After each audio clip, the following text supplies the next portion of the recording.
everyone, welcome back to the Afters podcast where we chit-chat away about music and industry and EDM and techno. And today we're joined by the one and only C-Star. Welcome in. Thank you so much for having me, guys. I really appreciate it. So before we start, I really need to tell a story, and I think this is a hilarious story, which is why I'm inserting it. If not, it'll be cut and we'll move on. So when I was first getting introduced to you, it was actually Bass Coast 2 years ago. Okay, yeah. And we met, I think, handshake or something like that. And I was like, oh my God, hi, how are you? Blah, blah, blah. And then I turn away and somebody goes, do you know who that is? And I was like, that's so funny. No, I mean, I just met her. She's great. That's C-Star. Oh, okay. Tell me more. She is a surgeon. And I was a surgeon and a techno DJ. I was like, that is so cool. Oh my God, people can do both. I think they got the surgeon part wrong. Yeah. And what I realized today, it's not surgeon, it's sturgeon. I did work with sturgeon, but one time you're a marine biologist, not. So I think they got the line. They got that. They Freudian slipped that one. A fish surgeon. Anyways, so I thought that was really cool. Surgeon. Scientist, techno DJ, take me all the way back. All the way back. It all started when I was born. So, and the moment I opened my eyes, we landed here. But tell me the first memory that you kind of fell in love with just music in general. I mean, I've always had a knack for music. I was playing guitar when I was really young, but I really got into electronic music at 12 years old. Actually, was influenced by my older sister. Showed me who Benny Benassi was, and nice. I was like, this is it. Yeah. And then I started raving at 18, actually, in Calgary. That's the legal age is there. Mm-hmm. And so I've been raving for, I just turned 29 last week, so happy birthday. So it's been a while. And actually, so I went to high school in Calgary. And the EDM scene is actually quite big there, surprisingly. Yeah. There's a lot of country music, but there's a lot They have some big shows there. I see them all the time. Like, so I'm like, how did they get that show and we could get that show? Yeah. What the heck? I know. Yeah. We're better than Calgary. Why didn't we get that show? It's like a lot better than just broader EDM stuff. I remember going to Mad Decent Block Party. I don't know if you know what that is. So we had a version of that here. Okay, yeah. And then I saw Dylan Francis and that kind of music. And I actually had no idea about genres. I was not paying attention to it at all. I'm like, it's electronic music and stuff that you can rave to. Yeah. But then I, believe it or not, didn't discover techno or really understand what it was until I turned 26. Okay. Yeah. And that was during COVID, during my master's, and it's an interesting time to start to pick up a new hobby during your master's. Maybe not the best. But how much time do you really have? Probably 2 minutes. I basically just sleep was off the table. Staying up studying, and I discovered techno, and within a month or two, I was like, I really need to play with this more. Right. And I just bought a mix deck, and I would DJ in my room for 12 hours straight. Wow. Yeah, so I'm self-taught and everything, but I would just zone in and wear my headphones, and all of a sudden the sun's coming up. I'm like, oh wow, I've been here for 12 hours. I should probably an exam in 2 hours. I'm going to go to school. And then, so I bought a deck and started teaching myself the summer of 2.5 years ago. Yeah. 2021. 2021. Yeah, approximately. And then things started opening up with COVID, and bush raves started happening. Yeah. Mm-hmm. And I went to a bush rave up in Squamish, and I met this guy, and I told him I was just starting to DJ, and he's like, oh, what do you spin? And I said, techno.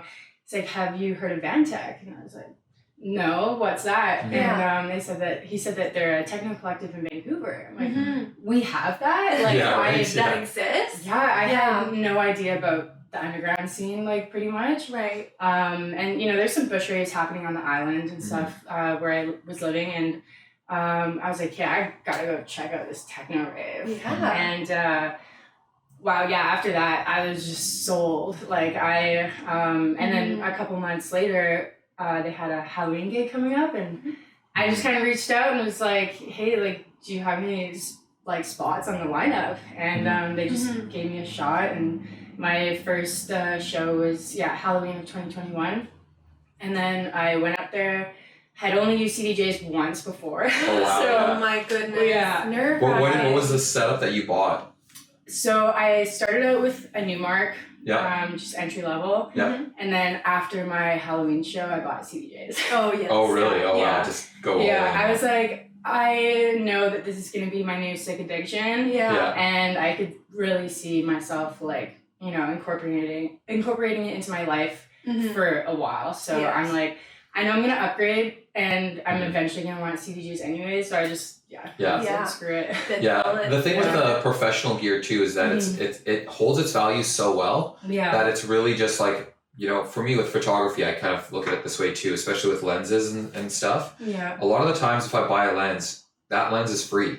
Even though it's like a $3,000 lens or whatever, like 3, 4, 5 years later, I sell it for $200 or $300 less, and I've made so much money off of it already. So it's like I'm literally renting the lens for $200 for 3-4 years. I keep them a lot longer than that anyway too. So it's like with CDJs, you buy it for like I don't know, it's like $3,500 a unit, and then you're probably gonna sell it 5 years later for like $2,000 a unit. It's like you're getting most of your money back. As long as they're good condition. I've been able to like rent them out as well. Yeah. Especially like. In Victoria, there's not many people with CDJs, so that's especially during COVID supply chain issues. If you have them, it was a hot demand. Yeah, Interesting. Wow, that's quite the journey from like starting techno in 2021. Yeah, and then a couple months later having your first gig. How did that first gig go? Did you have nerves? Oh man, I thought I was gonna puke. Like I was so nervous, but especially on playing on gear you're not familiar with. So when I first got up there, like. Again, because I had only used CDJs once, I didn't know you had to like stop the track like while it's down to then load the next one. Yeah, because also just keep playing or I'll just flow. Yeah, and so I just like it kept saying something. Oh, low lock, yeah. And I was like, and so then my song that was playing, like I'm pretty sure played the whole way through, and I'm just looking up in the crowd like, can somebody help me? Oh no! But then after that, like somebody came up and crushed it, and it was actually really funny because it was Halloween. I was dressed up as a cheerleader, and people were like, who is this girl? Right? Yeah, because that's such a different dynamic than what they see normally when you go up there techno. Guy in a black t-shirt or something. Shirt that's 15 sizes oversized, right? Techno uniform. And they have the backwards cap or whatever, but you have a little visor. Tell me. I do now, yes. Yeah, okay, so that was really scary and intimidating, but next couple of gigs, how did you find them? Really awesome. I mean, like, I am really hard on myself, and I am a perfectionist, and so actually, like, for the first year of DJing, like, I did struggle with like anxiety, and I had phenomenal performances and stuff, but it's like even if just one thing went wrong, that's all I'm thinking about, and people come up to me and be like, oh, that was an awesome set, and I'm like, like it was hard for me to take compliments, and I felt like I kind of had imposter syndrome a little bit because like I just started DJing, kind of just came out of nowhere, and but a lot of that was just because of my perfectionist mentality. And then I just like one thing DJing that I've enjoyed the most is actually just the personal growth that's come with it. Like I've learned so much about myself and just putting myself in uncomfortable positions, and like I'm a yes person, so there'd be times where I was offered a gig and I'm like, am I ready for this? Like, I don't know. I'm like, well, I'm not going to be the person that says no. Like, and push yourself outside of that comfort zone. Just try it out. Yeah, totally. And it's been a really rewarding experience to just see myself like really commit to something with like going full throttle. Like this has become my biggest passion in life, honestly. And I've always been a hobby addict and like have picked up hobbies, haven't quite committed to it. I have like really bad ADHD, so but I think that's what we should retitle our podcast. Turns out it's just ADHD. Yeah. So then I would just like hyperfixate on the DJing, but it's like it's so fulfilling. So much. So that was one thing that I mean I've always been hard on myself with other things as well. So this was a really great avenue for me to, okay, Chrissy, like work on that. You know, it's because otherwise it will take away from everything you love about DJing, and you know, and like, you know, you're doing a good job, so like, you know, something has. Yeah, people are wanting you to do these things, so it's clearly there's a. And you keep getting booked, and people keep wanting you back too, and that's like such a validating stamp of approval. Totally, and it took me a while to really like absorb that, and you know. Yeah, people are not booking you because they're trying to be nice. You know, they want to hear you play. You know, it's like no, they're just gonna ruin their business or everybody's night if they're just trying to be nice to you. So it's like especially over like 2.5 years, like that wouldn't last very long. No, absolutely not. No, I don't think so. Exactly. That wouldn't last very long. Exactly. So I guess like getting into the techno aspect of things too, like obviously techno is fast and it's. So your first show at Vantek went extremely well. Yeah. Very well. Enough that they invited me back. So. Enough that they invited you back so many more times. But I guess talk me through like that first kind of year of DJing. Like how were you kind of handling things, going to different shows, because you kind of got a residency at Vantek. And how did that go? How did that feel? So after my first show, which like I said before, I totally thought I was gonna puke. Like I was like, oh my gosh, like I never like bought a deck with the intention of playing live either. And then it just kind of happened. And then once I played like my first 2 tracks, like all my nerves went down, and like there's a video of me in my cheerleading costume, and I'm just going super hard playing some acid techno. And it went really well. And then they invited me back for Christmas. On Christmas Day. You're the holiday DJ now. Wow. I'm the holiday DJ now. I've played 3 Halloweens with them and 2 Christmases. Oh wow. So you literally are the Halloween DJ. That's so cool. I just played the past Christmas. Oh nice. With them. Nice.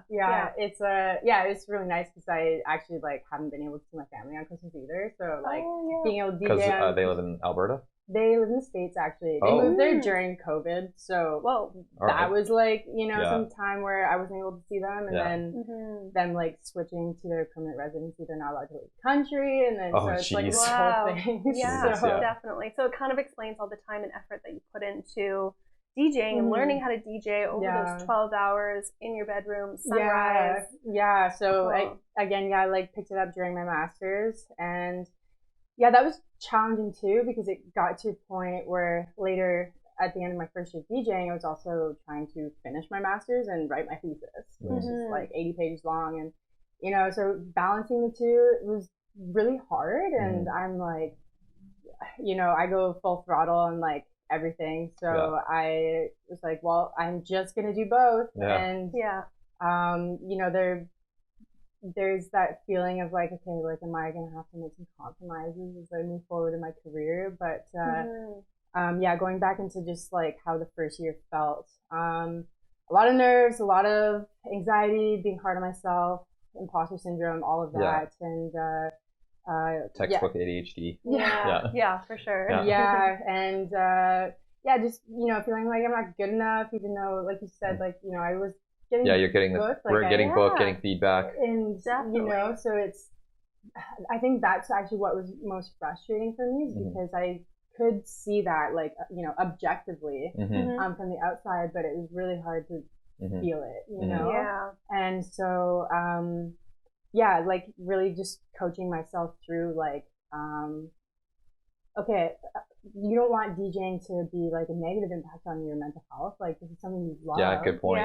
And like, you don't want, some of the unjust anxiety that I did have, like, it felt like a shame, like, taking away from my experience. And like, I'll be honest, there was a few times in that year that I was like, I don't know if I have what it takes to do this, just emotionally. Like, a very, very emotional person. And I was like, I don't know if this is worth it, like, just for how hard I am on myself. And I kept saying, like, okay, are you gonna be the person that quits? Like, just because it's uncomfortable or hard, like, especially because I know how much I love it. It would be a shame if it was something that was like, no, whatever. Try it's not that great. People are like, it's okay, whatever. Then that would be easier to let go. But it's so passionate. You're being booked as much as you are. It's such a pivotal like point in your life too. Yeah, I didn't want to like, you know, down the road, like, wow, like you really just like gave up because you were being hard on yourself, you know? And I was like, okay, well that's lame.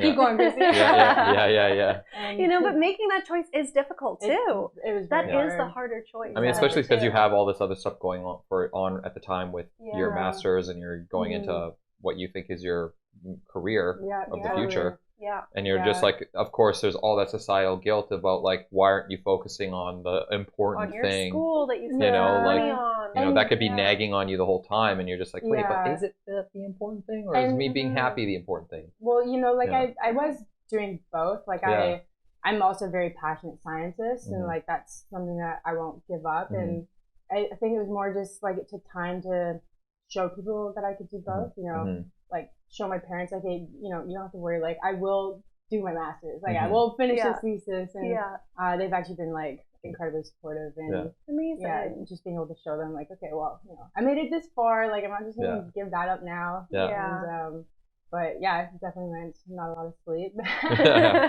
Sleep is for the weak. You gotta give up and we'll dream sleep someday. when we're dead. Yeah, exactly. So I guess in terms of the actual techno too, it's like it's fun, it's fast, it's, you know, there's so much energy. You're carrying like a huge group of people with it too.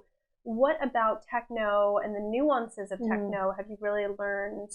And kind of putting all like a set list together and stuff like that. Because I heard a little rumor, a little birdie rumor that you put together your tracks.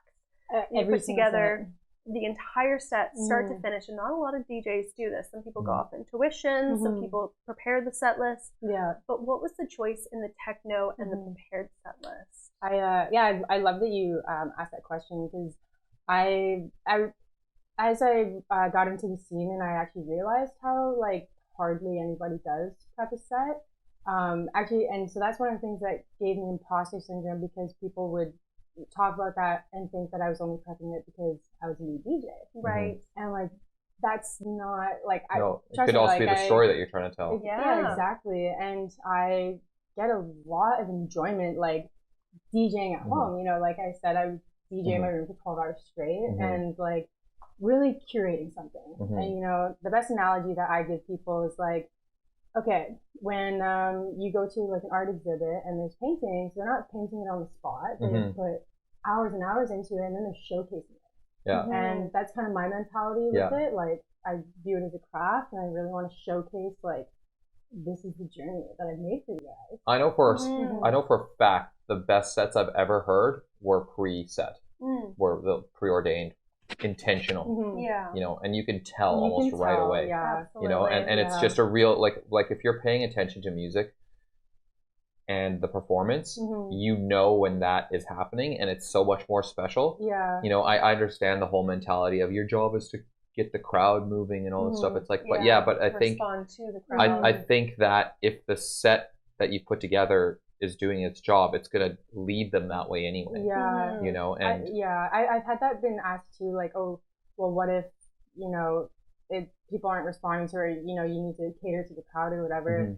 But like every time I prep my set though, like I'm very intentional with it, and you know, I'm mindful of like my set time and the venue and like and everything. So each time, like, I don't know, I think this will hit.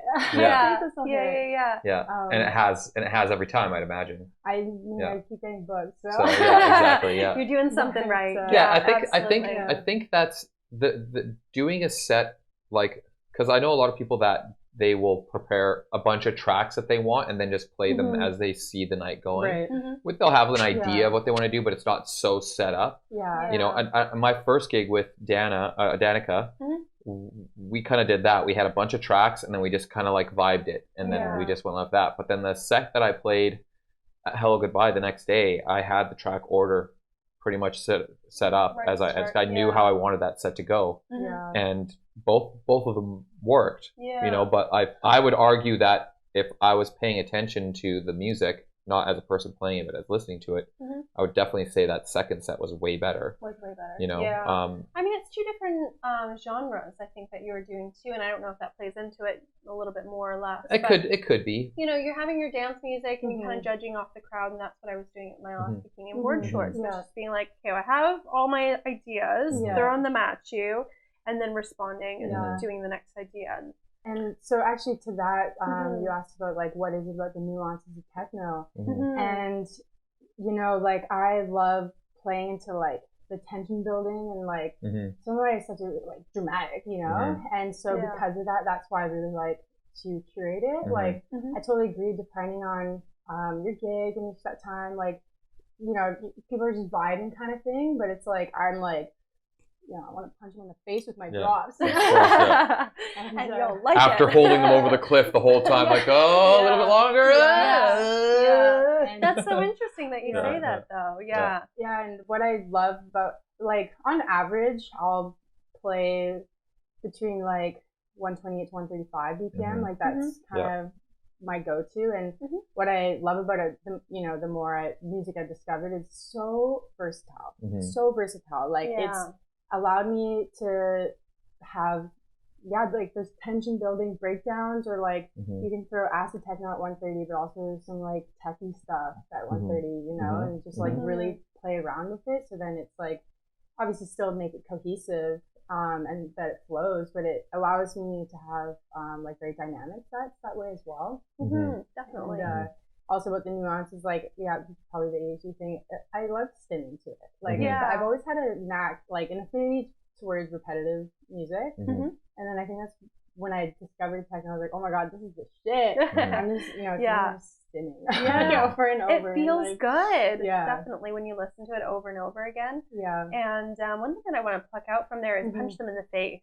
And one thing that I love doing is punching people in the face, clearly, is when I'm doing my, on Twitch every single Sunday, I kind of do like a melodic progressive into techno, but then bring them down into organic house afterwards. So it's like this 3-4 hour journey of like kind of going through all those different emotions. Is there kind of like an emotional roadmap that you keep to, or every single set has kind of a different...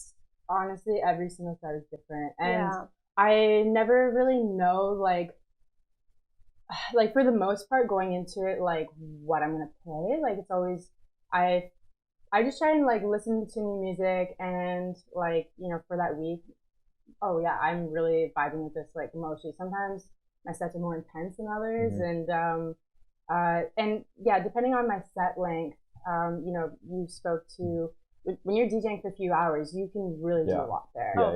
Like, I do not like when a set, you know, it's 3 hours and it's just the same. Like even if the songs are sick, it, you know, even if it's like my favorite genre, I'm like, okay, like you gotta switch it up. And so if I'm playing like a 1 hour, 1.5 hour set, like sometimes, especially if I'm doing like peak time at Vantek or something, I'll just throw the fuck down for like for sure. But then so when I actually got my first booking at Gorg-O-Mish, that put me out of my comfort zone in a sense. Like I knew it was going to be a totally different vibe, and it really forced me to like find new music. But I was like, I don't want to be a sellout. I have to. They're hiring you. They're not hiring a cookie cutter template of something else. So it's like, okay, I'm not going to play acid techno for 3 hours. But you know, how can I play appropriate music that is, when people listen to it, still a C-star set? And you know, because before I started DJing, like had no knowledge about genres, subgenres especially. It was really hard at the beginning to just find new music. I would listen to some sets and I'm like, man, this is sick, but how do I find this? And where do I go for these tracks? You know, instead of just, you know, going on Spotify, like techno playlist, and it's like you're not gonna find much there. And so my first gig at Gorg-O-Mish actually was what like threw me onto another journey of discovering even just like some really like dark kind of tech house, like techno kind of stuff, like Oscar L kind of stuff, and you know, even like Jay Lumen, Julian Buell, those have become my favorite artists, and it's been nice to find that crossover of artists and subgenres that are appropriate at Vantek and Gorg-O-Mish, and that I can really like hone in on my sound and play it like, because the two different places, for anybody that doesn't know, the two different places kind of demand a different energy at both of them, and because you do have residencies, both of them, it's a micro subgenre Keep going. It's a micro subgenre at each one of techno. You know, at Gorg-O-Mish, I feel like it's very. Keep going. Don't look at me. Keep going. I'll interrupt you when it's time. Okay. Actually, it's too late now. I've already interrupted you. They're saying the volume's low, and I'm looking at the levels. It's good. So the sub-genres and the vibes at Vantek and Gorg-O-Mish, you would think are very similar, but they're actually not. It's very, very different. And with somebody with a residency there, maybe you can dive in a little bit deeper, the kind of differences that you see. I don't think we've ever talked about that with Gorg, because we talk about Gorg a lot, but we never really talk about Vantek. So this is a good, So to me, from the outside perspective, then you can give the inside perspective. Sure, I feel like the outside, Gorg-O-Mish is very vibey. It's after hours. It's loose. It's fluid. You've got, visualizations up on the wall. Totally. Everything's really cool. You have a really good atmosphere. It's getting better with, a diverse kind of group of people there. And the music that you hear is very tech, deep tech, not on the raging techno side. And then when I've been at Vantek, it's hard, it's fast, it's dark room, there's minimal lighting. You're in a warehouse. You're in a warehouse, you're underground. It's not a bar, it's not a setup, it's not a club. And so I think the things that you hear there is very much faster and, more energy. And exactly, you depicted it very well. And so I think the main difference, like when I played my first set at Gorg-O-Mish, I'm like, okay, it's not a rave. Like, do you know what I mean? Like, it's just... It's also not a club. Yeah. So, I mean, it's after hours, but it's not like, okay, this underground, like, warehouse rave kind of thing. And so, typically, what people do like about, if you're going to, like, a techno venue, they like, rave music, and harder and faster. And also, techno, I feel like it's a very acquired taste. Like, if you don't like it, you're not gonna like it. But if you love it, you love it. And so it's very like, a wonderful community of people that are like really there for like techno, right? And it's really awesome to see people like appreciate that harder, like European, like rave style music. And that's what I started DJing in my room, actually, by myself. And then so when I did discover Vantek, I was like, wow, like it blew my mind. There's people here like that? Yeah. Because you think of it like it's always in Berlin or it's always in Amsterdam. Totally. Have you been there? I like when I was a kid. So okay. I got to go there as an adult. But I do also really appreciate the vibe at Gorg-O-Mish. Like, it's just so different. And to have like a proper after hours that, like I can play a bit like more groovy, like darker kind of stuff. And the talk about, when I'm there playing a 3-hour set, like you can do a lot with that, especially like when you're closing too. Like, I find like, in that last hour, like, I mean, sometimes though people want it, like not banging until 8 a.m., but people need in order to stay awake, they need to stay in that state. They want like that energetic music to carry them. Or they need to tone it down, otherwise they're like exhausted.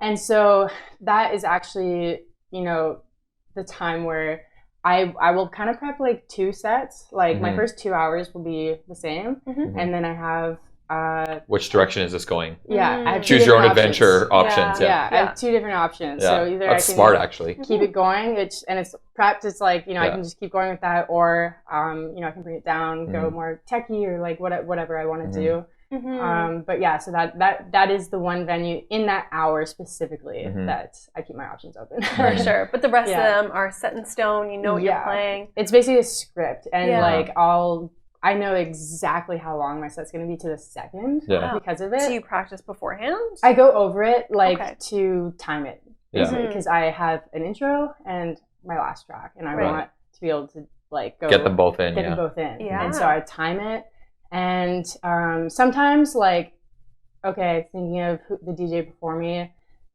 if they're going like 2 minutes into like my set time, that matters. So then sometimes what I'll do is like I'll throw in an extra track at the end, or a track that I know I can take out, like based off, and it'll still be in key and it'll still flow. And I know that those transitions, so it's like you're bringing the variables, you're bringing the science in there. Sometimes there's a lot of prep. That's a lot of like prep for all the situations that a lot of people probably don't do. They just wing all it. The variables. And so take a guess at how many hours I'll put in for 1 hour set, a 1 hour length. I'm gonna go with 4. I mean that would sounds be low though. Yeah. Considering I don't even put 4 in, I'd probably say 6 to 8.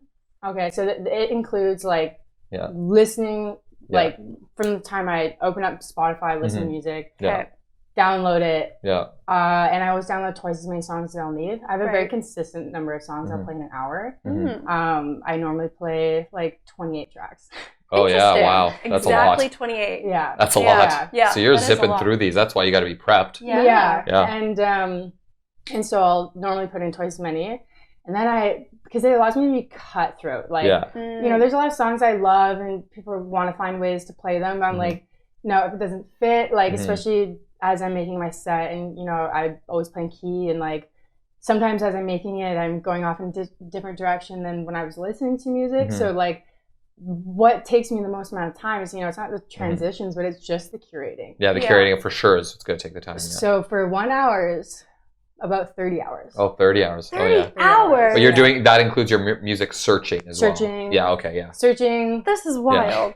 Yeah. Wow. I was thinking like you already have a bunch of songs, what am I going to pick kind of thing. Are you downloading new tracks every single set? I try to, obviously like as my library's gotten bigger, like, you know, you want to be able to play those other bangers that you have. But I try really hard to make each set different because, you know, especially being booked as much as I do, I don't want it to get boring. Like, oh, well, you know, it's she's going to play these songs again. Yeah, I just saw her last week. I mean, sometimes the people want that. They want to hear those songs again. Sometimes, you never know. Yeah. Totally. And, you know, I do have, you know, my secret weapons that like I throw in that I feel attached to. But like, and that's one thing, like feedback that I have gotten from people is like, it is different. It's still a C-Star set. It's still like, you know, has my tang to it. But I really try to do it differently. And also, you know, I primarily got into DJing for me, like to enjoy my music. And so it's been...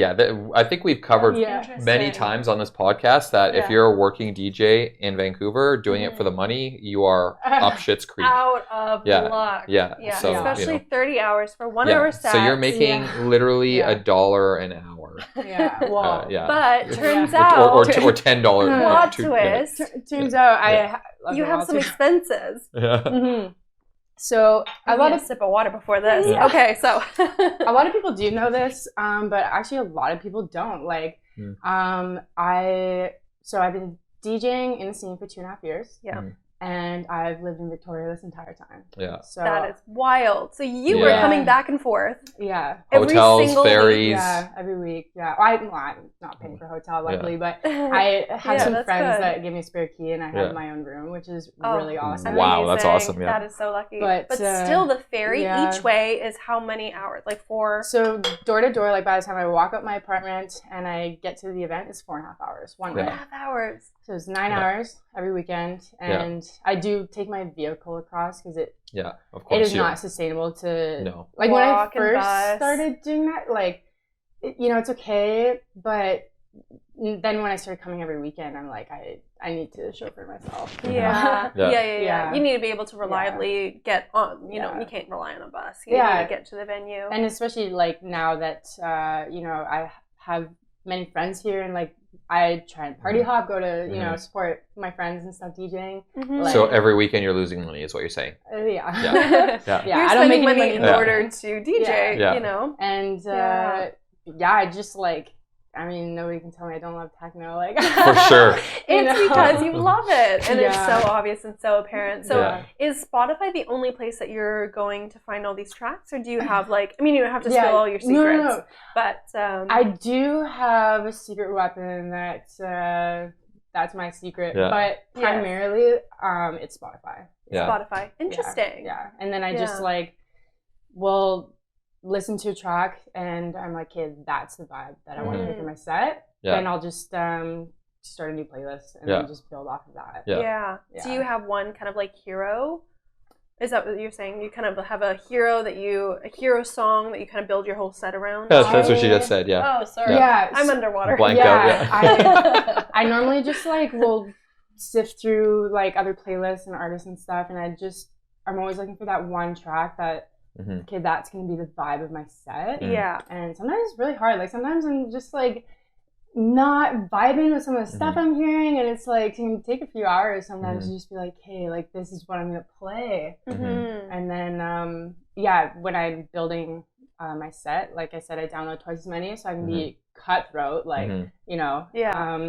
Do you have like a discard bucket where you can go back and be like, maybe these will work for the new set? I don't delete them or anything. I normally just like so in record box, like start a new playlist, and then anything I'm like, okay, not gonna play, I just drag it to the bottom. So then even when I export it, it's still there. Kind of there just in case. And then that way, like, because I'm like prepping and I'm listening to songs so much, like I know where all my music is. I'm being like, okay, I know that song is like at that set that I didn't play.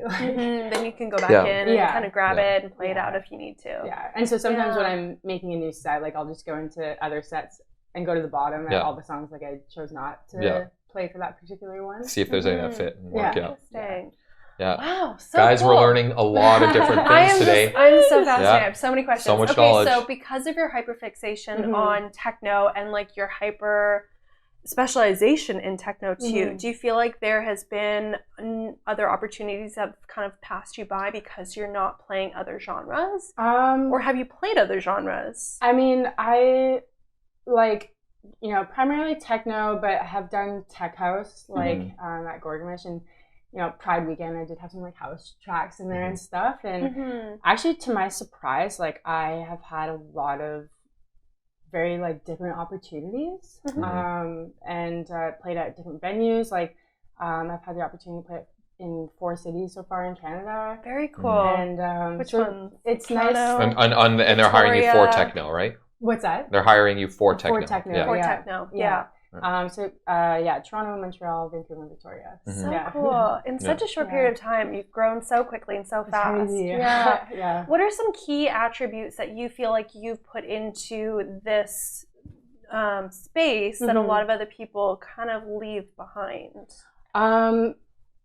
Presentation is really important, and as much as people hate it, social media is important just in terms of like it's kind of like you know, your DJ resume. It's like Instagram is like LinkedIn for DJs, honestly. Kind of, yeah. And that's how I have gotten several gigs, is like people do judge a book by its cover, and I see it. It's not like, oh, this is cool content or whatever. My depiction of it is, you clearly take it seriously. Yes. You are taking yourself seriously, and you are putting in the effort to showcase it, and you know, putting up the right content, you know, like not just posting anything, but like there's a story here, and you know, I always try to just go on like grid view and be like, hey, how's the overall, like, you know, and I think it just shows professionalism and how much you care. And that's often why like some DJs may get booked over others. And then, like, I actually had, someone tell me this, which was insightful, of like why they ended up choosing me, was they were scouting for DJs. They were mostly creeping on Instagram. So that's the first thing, right? Judging a book by its cover and being like, okay, you know, she has like energy, she has like engagement on her posts. Okay, that's good. And then they'll go to your SoundCloud. And so even with that, like I'm very, very picky with what I put on my SoundCloud. You know, like I have probably curated like up to like 100 sets, and you know, I think I only have like 9 on there. I still have a handful that I want to put on there, but it's like, it really matters. Like I've heard promoters, they'll listen to one bad set on someone's profile if the transitions were messy, and they'll write them off. Instantly, forever too.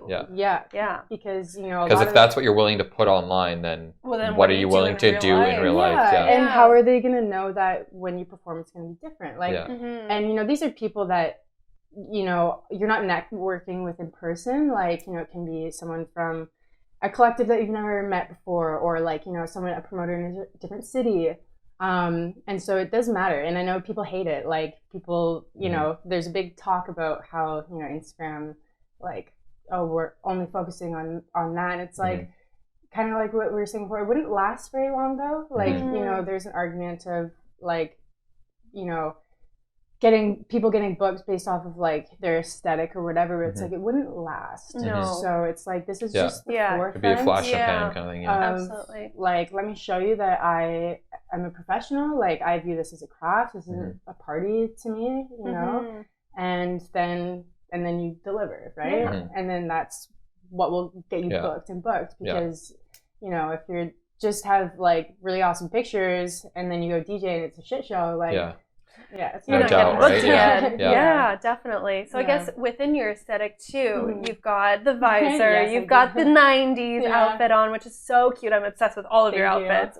Where do you get them, if I may ask? Yeah, no, of course. So when I started raving again, like post-COVID, I was like, I really want a visor to rave in because my hair gets frizzy. Like, I basically just want it to be out of your slick. face, And I have always been raving in tracksuits. So I'm like, it would just fit the vibe. Like, it was kind of, you know, and then like starting to DJ. Well, I can't DJ without it because my hair just gets caught in the headphones and everywhere. So it kind of just slowly became like, you know, at first it wasn't super, oh, this is gonna be my brand. Like, it wasn't that intentional. It was more just like, keeps me slick. It's the most pragmatic branding ever. Oh, for sure. It all makes sense. And, you know, I like when I can just have tunnel vision to the DJ with my little visor. Sometimes, you know, don't look at me or like. Well, you have an intention. You're there to do a job, and that really comes across when you're, you know, so focused on it. And so I did end up actually getting, so I was wearing like this white Champion visor to start with. I think it was at like Bow House or something. Can't find them anywhere now. You can get them online though. But then I like, obviously like I always DJ in my visor. That's what I'm known for. And I was like, I have to get C-Star visors. Of course. I have to. It's a branding. It's a merch opportunity. There's so many more things that go into it. But then even like, buying that white one, I probably tried on 10 different visors before I found one that fit my child-sized head and that looked good. And a lot of them are like these weird golfing visors with like weird fabrics and stuff. Oh, you golf people. So then, I am a golfer. What do you mean, you people? Sorry, I'm outnumbered here. All right, new podcast episode. We are talking about golf for the rest of the episode. Take over. So it actually took me a really, really long time to be able to find a place that I could buy them in abundance, and who would also do you know, professional job at the stitching. For sure, Of course. So cost me a fortune for sure. I had to get them from the States, but DJing's just a loss leader for you at this point. You're investing into it, which is very apparent. But I finally have C-Star visors for sale, by the way. For sale, link in bio. Link in bio. Link in bio. And one thing that I think is really cool too is in your branding is you have the C-Star, the starfish, which goes into the marine biologist that you are. So how does that kind of like do any parts of them inform any part of the other one? So it's actually really funny with where C-Star came from. It was a nickname given to me in high school, actually. Way before I knew I was going to do biology. I thought I was going to go into financial management. So that as had we all nothing do at 5 years old. Like, Wait, where'd that come from? I know, right? I actually was taking like financial management courses in high school when everyone was taking baking, and I'm like, I don't know, had this weird obsession with finance. And then I love it. And now your financial literacy is through the toilet because you're spending all this money trying to DJ. I know, At least she's keeping track of it. I'm sure you have spreadsheets. I do have spreadsheets. That's a lot of red on this spreadsheet. You have to be a nerd here. I know. If you're not, I don't think you're a DJ. And I'm a scientist, so I'm definitely a nerd. We're all with it. But it was just, you know, C for Chrissy, and just call me C-Star. Just like so a cool. quick little nickname. Sounds like this is a dad nickname, you know. Hey, C-Star, let's get in the car and get out of here. You know, I mean, you're a star. It makes sense with the starfish and everything too. And so it wasn't until like a few years later that I knew I was going to do marine biology. And then when it came time to choose a DJ name, I'm like, oh my God, C-Star is so perfect because now I'm a marine biologist. And this is so cool. So it actually like wasn't related to like biology at all at the start. Wow. And then it just became. It evolved into it.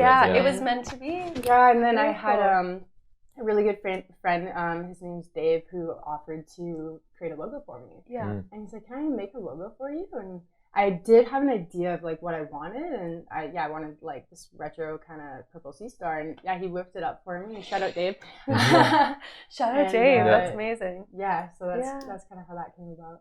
Oh awesome. Yeah. So natural, so meant to be. So do the fitting. fish like techno, or what? Do you ever play techno at work? I mean, I do. So when I'm doing lab experiments, you know, I talk with people, and fish don't want to talk to me. So I'm just and actually throughout my master's, like I very, very niche what I was doing. I was counting Arctic cod embryo heartbeats.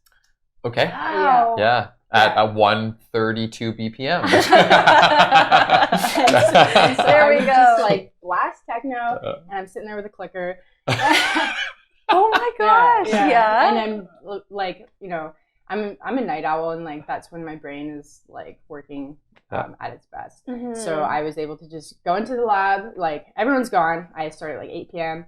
and then I leave at like 6 a.m. when the technicians start to come in, and I'm just the only one in there like blasting techno, looking at fish. And, they're like, this girl gets it. Yeah. She knows. She understands the fish. That's so cool. So I guess you've had so many wins and getting into DJ so fast. You've got your residency so quickly. Mm-hmm. What were some of the things that you found to be a struggle? You kind of mentioned them before, the imposter syndrome, that sort of thing. Was there anything else that was kind of like really holding you back, or kind of roadblocks? Right. External ones, maybe. Yeah, or external ones. Yeah. Something that you haven't kind of touched on. I mean, like, yeah, life can be intense. Like, you know, shit happens, stuff gets in the way, like, you know, family stuff. But it's my passion for techno. It was actually like a really good outlet for me. Mm-hmm. You know, and like being a stressed out student, it was so nice to have something that was a total brain switch. Mm-hmm. And it actually allowed me to perform better at school, like, and finish my master's, because when I'm DJing, like it's actually the one thing in my life that I'm not thinking about anything else. Like I'll be hanging out with friends, like doing other hobbies, and life is still in the back of my mind. Mm-hmm. But when I'm DJing, it's like that is it for me. Mm-hmm. And so it's actually active meditation almost. Yeah, it's like like mindful meditation. And it really it was really good for my mental health. But then there's the other struggles where it was I would have anxiety with it, and then it would like I have to go in front of a crowd, and am I good enough, and all sorts of stuff. It's this beautiful escape, but it's also causing you like mental anguish at the same time too. And so that's made me actually like what I appreciate the most about my experience throughout the years, 2.5 years DJing, is just like how much I've worked on myself mentally through like working through those challenges, and really like taking the time to reflect on, okay, yes, be critical of yourself, because that's the only way you'll get better.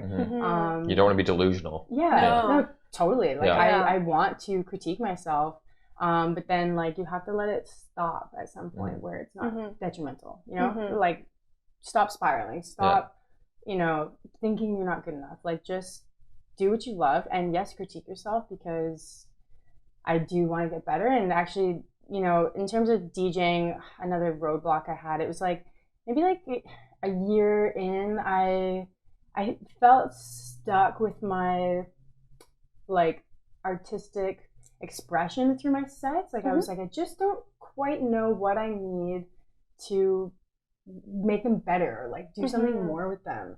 And it just like I don't know exactly what it was, but I think just with time, like something really clicked, and you know, spending more and more hours DJing, it just like things clicked, and I was able to like think of some, you know, really clever transitions and clever way to like draw out my sets. And but yeah, there's like a few month period where I did feel frustrated. I'm like, I want more out of my sets, but I'm just not quite sure how. You know, the potential is there, but it's just unlocking that little key into the next thing. Yeah, because I'm like, I want each set to be like, you know, impressive. And it's like, I was like, I'm just feeling stuck there. But so it was really nice when I broke through that, and just this mental breakthrough. But I mean, all it takes is just time, like DJing and getting better at your craft. For sure. Definitely. There is a certain element to this that it's just like, it is time. And you can't rush that process, no matter how much I want to, you know, go faster, do better, have more gigs, all this.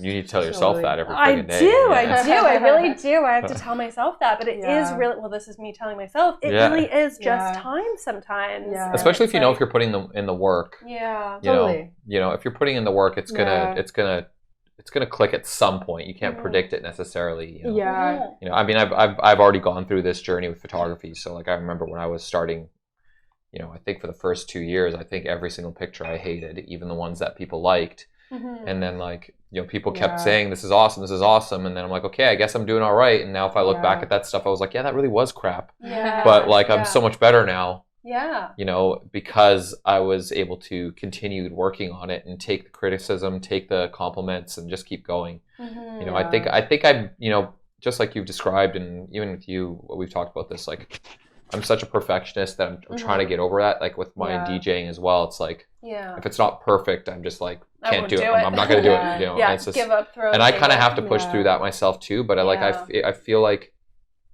the way that I used to treat photography was I am taking photos for other photographers. You know, that's how I treat it. And with DJing, it's like, because again, we're friends with so many DJs. We hang out with so many DJs. Yeah. You know, it's like, I feel like my entire friend group is working DJs. Like, since when did everybody become a DJ? But it's like, but even just, but like, it's just because we, exactly. It's so much. If you love music, you're going to hang out with DJs apparently. So anyway, but like, it's, you know, I feel like now if I'm going to perform, it has to be so good that a DJ is going to feel like it's okay. Right. And then now that's putting all this other pressure on me. And of course, and the thing is none of that's real. Like, it's just, I'm putting that on myself, and I just have to like, stop it. You're okay. You're going to be fine. Go out and do the work. And it's like, you know, and remember why you're doing it. Because that was actually the thing that really helped me the most was just, okay, like, you know, one of my biggest flaws, I do care about what other people think of me. Like, and that's something that I've been more mindful of. And, but like, okay, why are you doing this though, Chrissy? Like, remember why you started. Like, you fell in love with techno and you wanted to hear it on a damn good sound system. Like, you know what I mean? Vantek is the place. I think like you're doing it because you actually love the craft. You love making a set, DJing at home, making a set, and then showcasing it, you know? So it's like, okay, and even listening to it again for your own sake. You know, I do love listening to my sets, but it's just because I'm like, I love this music and it's like flowing nicely, like, you know, can be better. I was saying that to somebody else a long time ago, and I've told this to you as well, is that like, when you're good enough that you can put together a set, and you really, like, if you are playing music and listening to it as well, it's like you're the best DJ in the world as far as you're concerned, right? Because it's like, these are all the songs I want to hear in the order that I want to hear them, and then I nailed it. So it's like I'm the best DJ in the world. Clearly, obviously. I mean, this is my favorite set because it's literally made by me for me. I think it just allows you to have something that you're gonna really appreciate. You know, like, whether or not, like, I think I'm the best DJ in the world, which I'm totally not, but like, it's more just like, it's totally curated for you. Exactly. Your specific taste. That's what I mean. Though. It's like, you obviously I'm not saying that I'm the best DJ in the world, but like, I am. But you know what I mean? DJ. But it's like, it's exactly it. Like, it's like, if you do it right, then like, there's no reason why you wouldn't want to replay that set, because it's like, I made this in a way that I want it to be made. It doesn't get any better than that.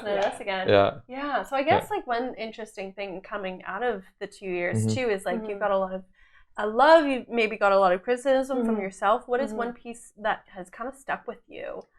Either both love and criticism. The love part, honestly, I like always for myself, just remember why you're doing this, you know, and it always puts a smile on my face. And, and you know, that like ties into all the decisions I made. You know, the not quitting when I like let it really bog me down and be like, well, what are you gonna do? Like, just say no, or like back out of this and then regret it? It's like remembering I'm doing it because I love it. And then when I curate a set, it's like I I created that because I love it. Like, no one's gonna spend 30 hours prepping a set if they don't love it, right? Totally, Of course. And so it's like that. Especially to make literally negative money doing it. Yeah, exactly. You know, it's like I'm not making money. I am spending like a work week worth of time for an hour for 1 hour set, and like commuting 9 hours round trip, and it's just an insane amount of hours. It just makes me feel really good to know that I love it that much. You Yeah. know what I mean? Like, that's yeah. honestly like the thing. And I think one of the best compliments that I receive after a set is when people say, like, I can tell you really love it. Yeah. You know, like that goes way beyond like, for sure. Oh, I enjoyed your set. When they're just like, wow, like you're so passionate up there. I'm like, yeah. I don't even think you know how much that means to me. Like, you see me. Yeah. You know, I do feel seen. And then in terms of, oh gosh, like, yeah, you know, I don't get me wrong, I've had some like 1 or 2 horrendous sets. A lot of it was equipment malfunction, unfortunately. And you can't communicate to that crowd, and I let my anxiety like just totally put a wall up, so I was not responding properly.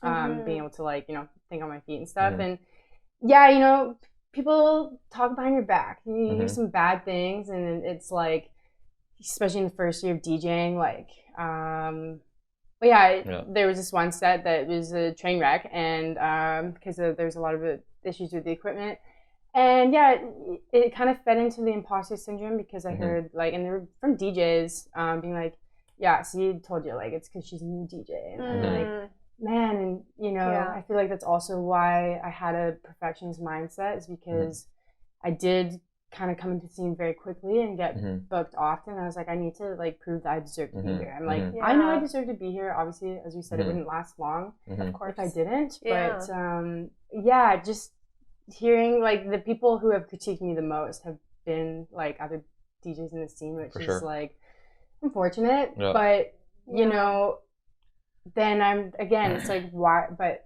you're doing this because you love it, and just like, okay, 2.5 years now, like I definitely have a lot more confidence in the scene, and be like, okay, I've really earned my spot now. So like, people are always going to talk, and so now it just doesn't. And you have proved them wrong. The thing is too. I was like, I'm not. The thing is if people are talking, it probably means that you are doing something right. Yes. Even if it's negative talk, because it's like there's some people will feel threatened. For them, Well, some people will feel threatened or whatever. I mean, there is something to like, you know, if you are having like technical difficulties, and if you had more experience, I'm just devil's advocate. No, totally. If you had more experience just playing off the cuff, then might have been easier for you to not feel anxious about having to adapt in a shitty situation. You know, but at the same time, the same time, I'm just thinking from my perspective strictly here. You know, I've turned down gigs because I have gear requirements, you know, and I won't play on shitty gear. So I've literally turned out, if it's like, you don't have good condition CDJ 3000s or an RX3, just not going to play.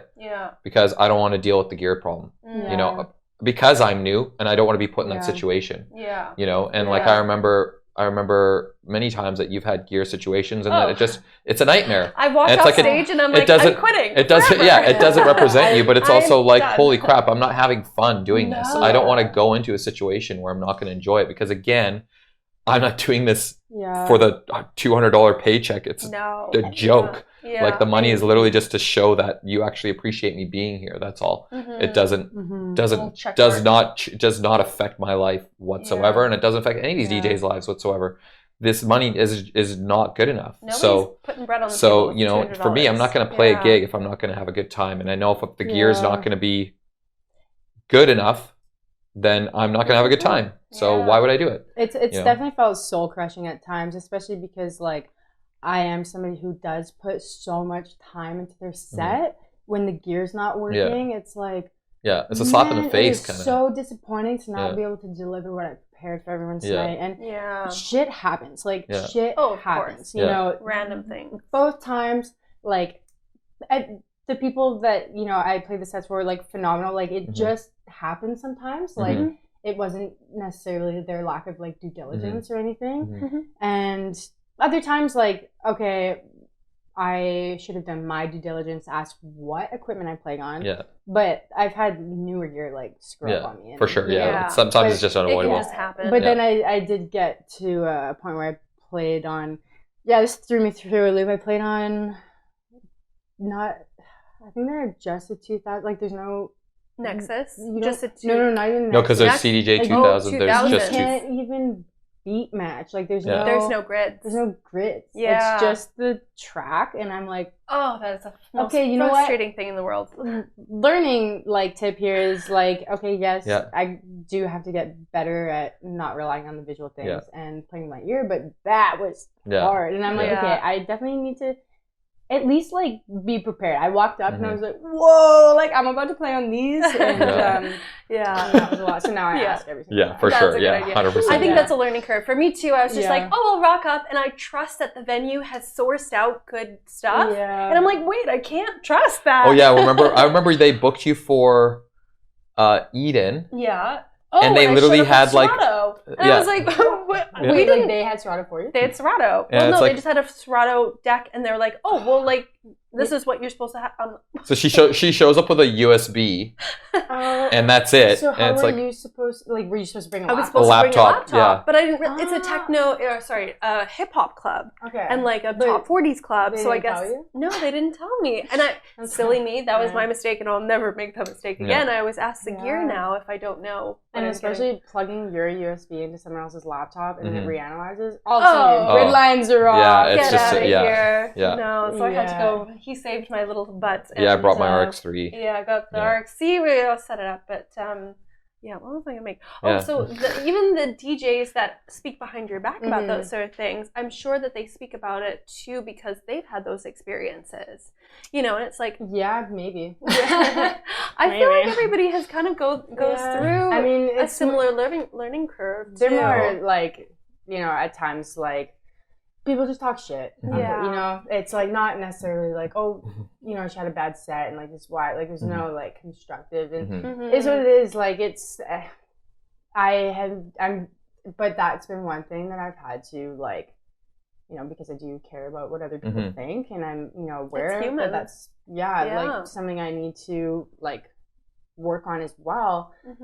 It has given me the opportunity to work on that and be like, okay, well, maybe it's something I need to look at. Maybe it's and being like, okay, like, you know, like why am I caring so much what this person's saying about me?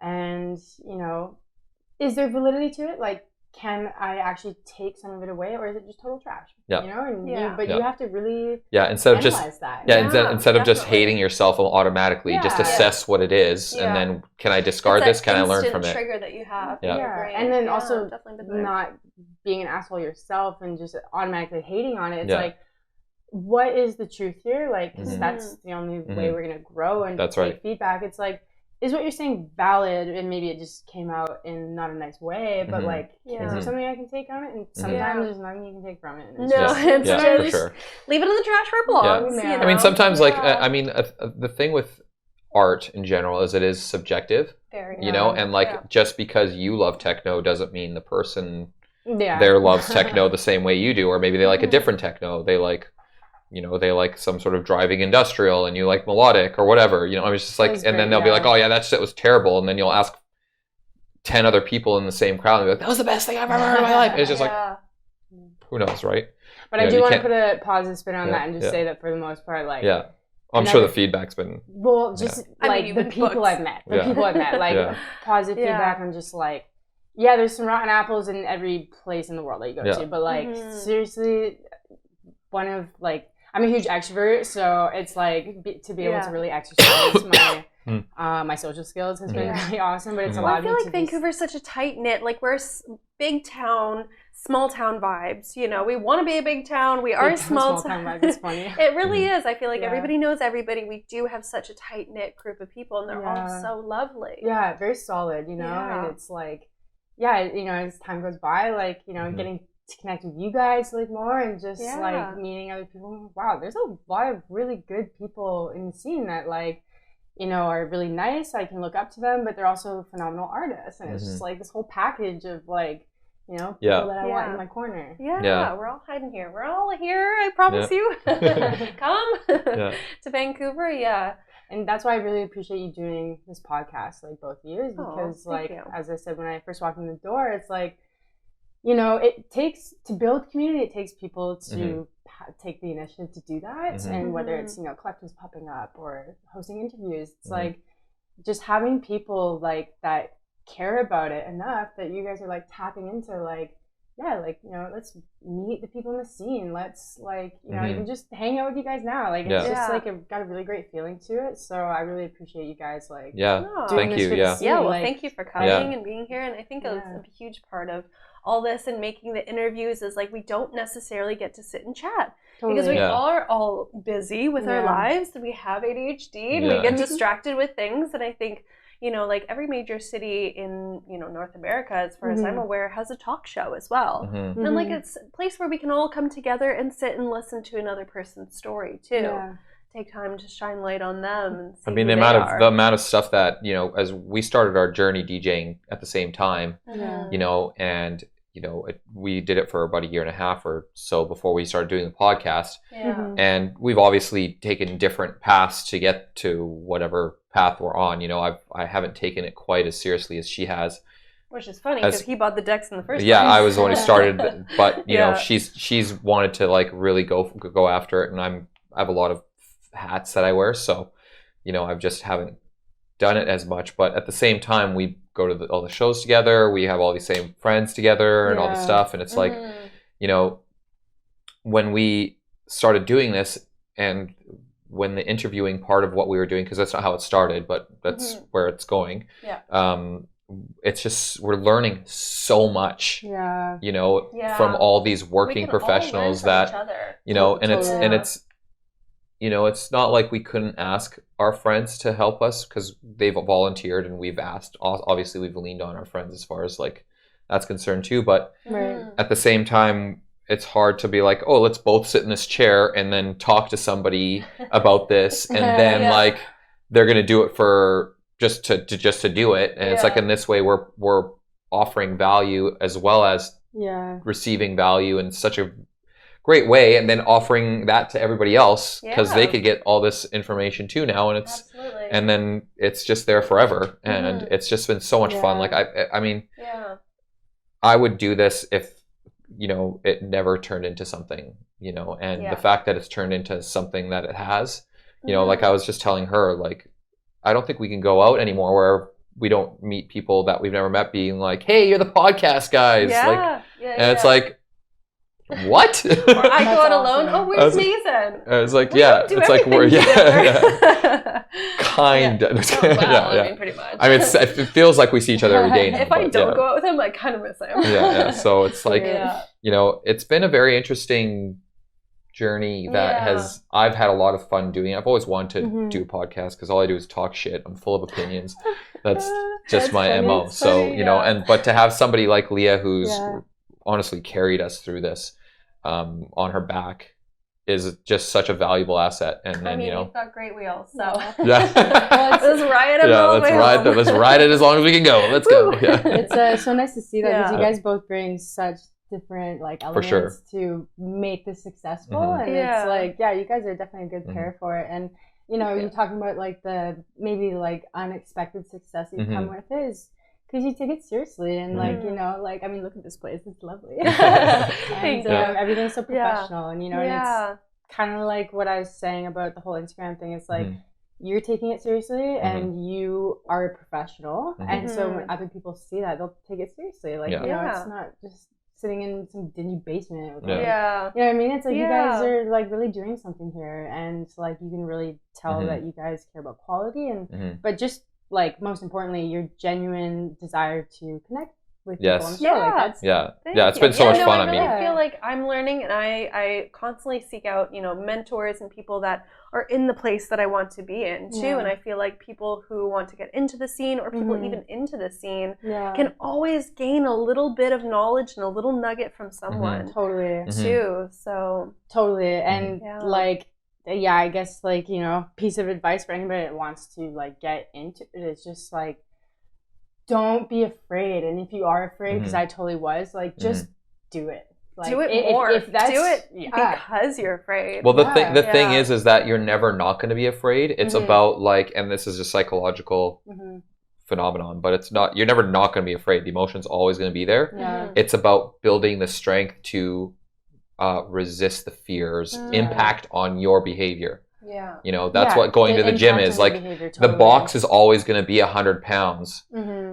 What you're doing is building the strength to be able to lift that 100 pounds, not to avoid the or to make the box lighter. It's not the box's job to become lighter. It's your job to it's your job to get stronger so you can lift it more easily. That's basically the same phenomenon. Use the fear to your advantage of being like, well, that's just going to boost my drive. You know, it's just going to make. That's how you know it matters. What you're doing matters. You know? And I still to this day get nervous before every single set. Every set. Yeah. But it's like, okay, remind myself, okay, there's like a healthy amount of anxiety that comes before a set because it just means I care. Yeah. And I'm like, the day that I stop getting nervous, like, you know, it's become too easy for you, and you're not pushing yourself. That's what I think.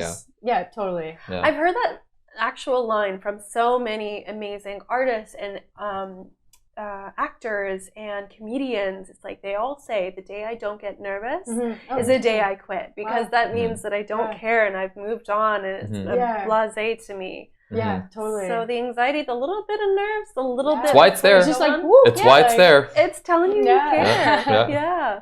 So what's next for you? Where do you want to go? You've conquered the world. No, I'm just kidding. You've conquered Vancouver. You have your residencies. What are you looking forward to? A little bit of producing in there? I have started producing actually. Cool. So I started producing about 1.5 years ago. And then in the last 6 months, my computer got compromised and I had to take everything off of it. Haven't been able to reestablish Ableton on it yet. Did you were able to save your stuff somehow? It's on a hard drive. It's on a hard drive, but it's as far as like, is it recovered or not? We'll see. Yeah. Stay tuned. So that's definitely like, I'd like to start setting actual goals for myself. You know, so far, like I've just been going full throttle DJing and wherever the wind takes it. It's just been going, but I'm like, okay, is there anything that like in particular that I would like to achieve? And it all kind of does boil down to my producing goals, because any other goal that I can think of with DJing, I think that would kind of be the requirement or be what would really like push me into propel you into that situation. Exactly. And I'd really like to just I have a lot of really talented friends in the scene that I would love to work with. Like, I know Medic, I don't know if you're tuning in, but Medic's one of them. He has actually like been, I consider him my mentor in a way. Like, I really look up to this guy, and he was actually the one who gave me my first opportunity. It was actually, so before my Halloween show, he followed me on Instagram and I followed him back. I was like, Techno DJ, like I just started DJing. And he's like, I'm doing a live stream on Wednesday. Like, do you want to come? And I was like, whoa, like that's crazy. Yes. And again, I was like, are you just gonna say no? Like, you know, I feel like, right, because I've never DJed in front of anybody before, but I said yes. And he just like, he's been so generous to honestly like so many people in the scene.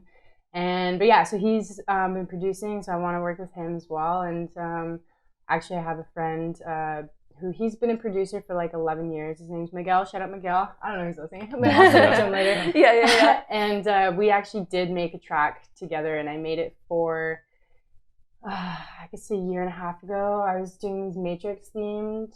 Yeah, you were throwing your own shows as well too. With a bunch of other girls. Like very cool. It was me, Shashu, Sophia, Clara Sophia, Anna, like DJ Red, and Lisa and Iron Sam. Wow. And so we were just like, let's do an all-female show, and we did it Matrix themed. And I was like, Miguel, I need a Matrix themed song for this show. You have to have it. Yeah. That was the first time that the first track I made, and it went off with a hitch. And then again, the ADHD thing, I will start projects and not finish them. Like, I have so many tracks. Honestly, that 75% done. You know, it's like, it's just, so that's one thing I really want to work on. And yeah, in terms of what's next, well, I am moving to Vancouver, you guys. Yeah, all the money you save on ferries, you'll pay in rent and then some. Yeah, right. Yeah, my rent definitely is more, but I'm so excited to be in Vancouver now. And actually, one of my roommates is Katarina DJ. She's a new techno DJ in the scene. DJs at Vantek, and yeah, she posted a story looking for a roommate, and I was like, "This is my son of a bitch." That is my home. Techno, Vantek. Yeah, roommate. They're just too perfect. What could be better? How does that affect the work that you do, like your day job? Or so right now, I am not working at the moment. I did do 2 years of my PhD. Yeah.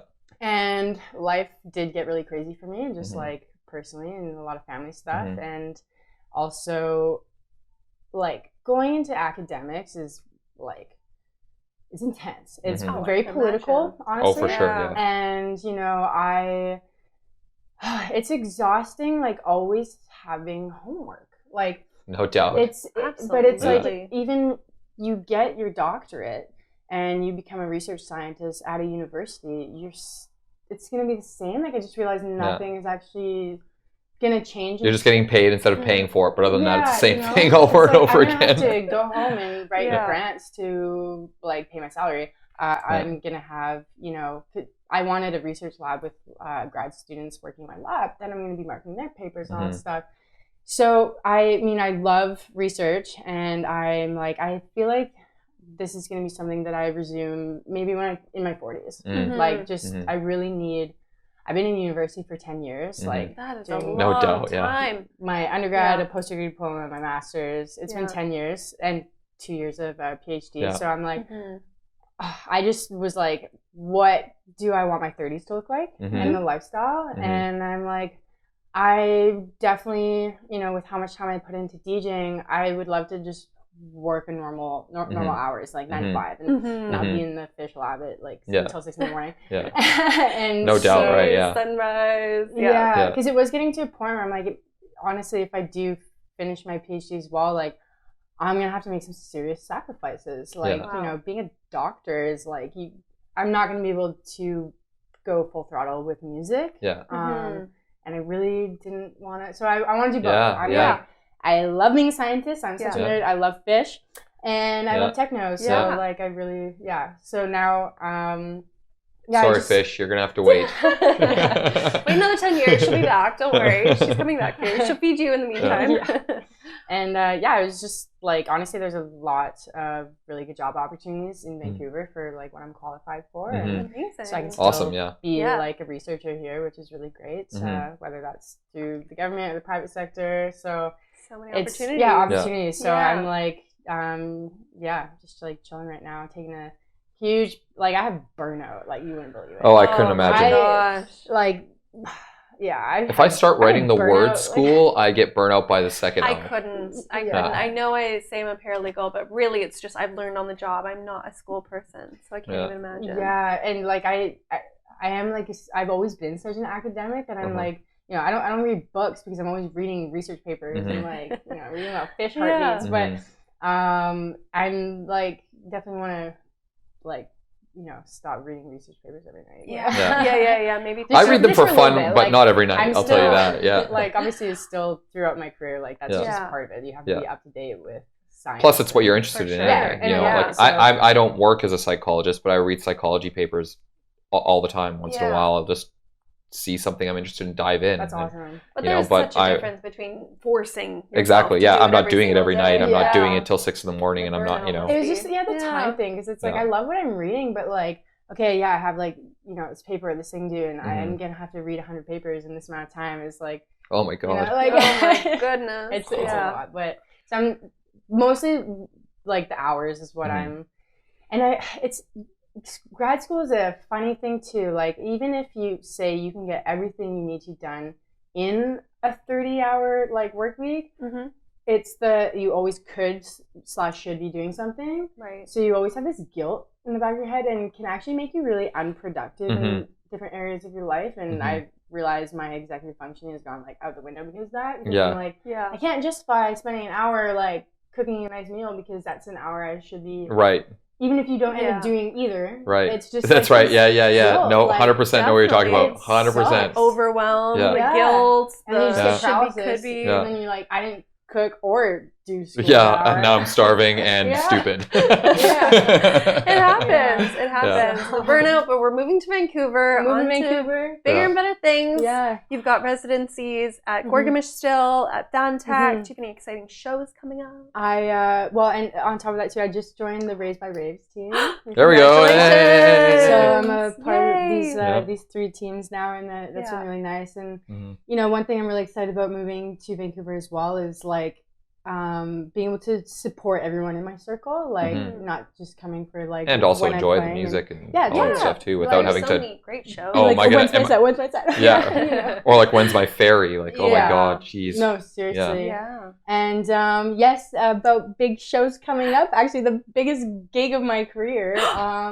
On March 2nd, I'm playing with Richie Hawtin. Wow. Oh, at Vantek? At their new industrial warehouse. So super secret location. Wow, that's huge. Oh, look at that. Done. It's funny because they didn't tell me when they booked me. They said, like, oh, you're going to be on this date. Okay. March 2nd, and I was like, sure. Obviously. And then I saw the reel, and I was like, wait, what? Wow. I totally cried. And I was like, you know, like just very honored that you know, they trust me. And like, you're like, oh yeah, Richie Hawtin's playing. I wonder who's supporting. And you're like, no, it's very cool. What? Who's that? Very, very grateful for Vantek. Vantek has been my place since day one, and like it's a family to me, and you know, and I messaged them and saying, you know, thank you so much. Like, I definitely don't take it for granted, and like I will represent you guys well, you know. So like it's a big one. Like I still can't even believe it. So That's March amazing. 2nd, like March 2nd. Mark your calendars. Do we know if their air conditioning is be better than the last place? So do you know their new industrial? I don't. I haven't been. Okay, no. So they did their first event on New Year's, which I got to play at, and was it packed like a sardine can? Dude, it's a 15,000 square foot warehouse. Insane. So like that's crazy. Yeah, it's massive, and they had 2 rooms, 2 different stages. Okay. It is. Oh, it's a festival indoors. So cool. Bumpin'. Like seriously, like it's totally like, are we talking like vault level size or like smaller, bigger? It's hard to tell because it was like 1,500 people.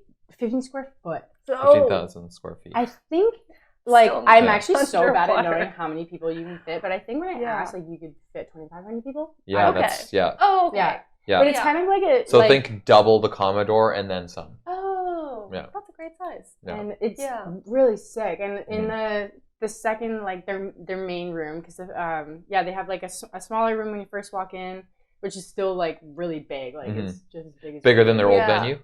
Or as big as their old venue? Probably as big as, I mean, I'm so bad at like, it's big. It's a good space. She's wearing the visor. She doesn't see past the visor. It's fine. Yeah. And then you like walk around this corner. They have to go around the bend, and all of a sudden it just opens up, and the ceilings are so tall. And I was like walking into Narnia here. Like, let's go. Okay, so it's not going to be a sardine can like that. God, the Richie Hawtin show last time, I was dying. It is very, very worth checking out. And well, I guess we'll see you there.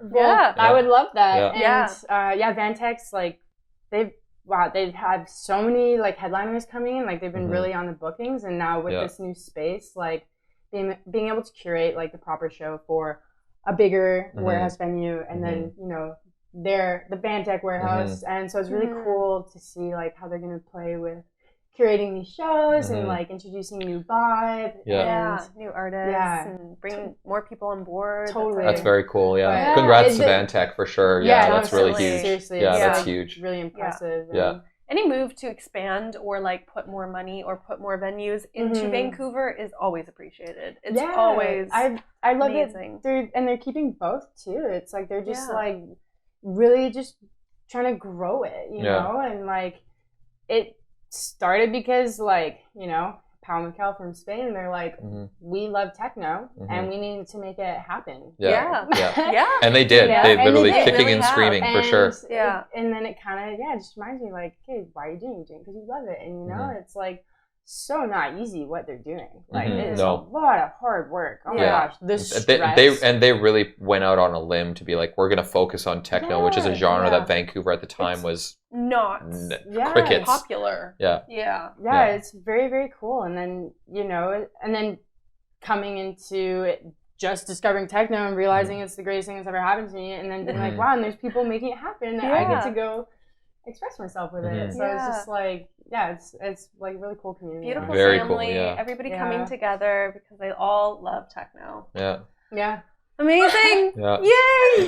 Yay, techno. Yeah. Well, thank you so much for being here. Thank you so much for having me. You guys are lovely hosts. Thank you for hanging out. So. Thank you for vibing. Yeah. Thanks, Twitch fam. Thanks, Twitch fam. Thank you for being out there. Please follow C-Star on all the platforms. Go see her shows. SoundCloud is very curated. Very beautiful. There was an epic YouTube show, February 18th, 2023. She played at Vantek. I was listening to it earlier today. Amazing. Thank you. Phenomenal. I did love that set. That was a good one. Oh, you look like just so into it. I was loving it.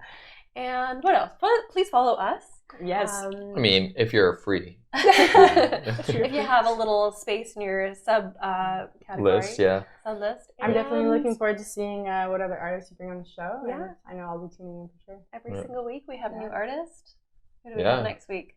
Somebody exciting. Somebody very exciting. Very different, very exciting. You're keeping a secret. I like it. Little secrets. Okay. Little secrets. That just means you'll have to tune in. Tune in. I feel like I'm forgetting something. No, that's it, right? Are we gonna do the weekend report thing after? After we get this. Okay, stay tuned. Come back for the weekend reports, and we'll see you very soon. Much love, guys. Bye.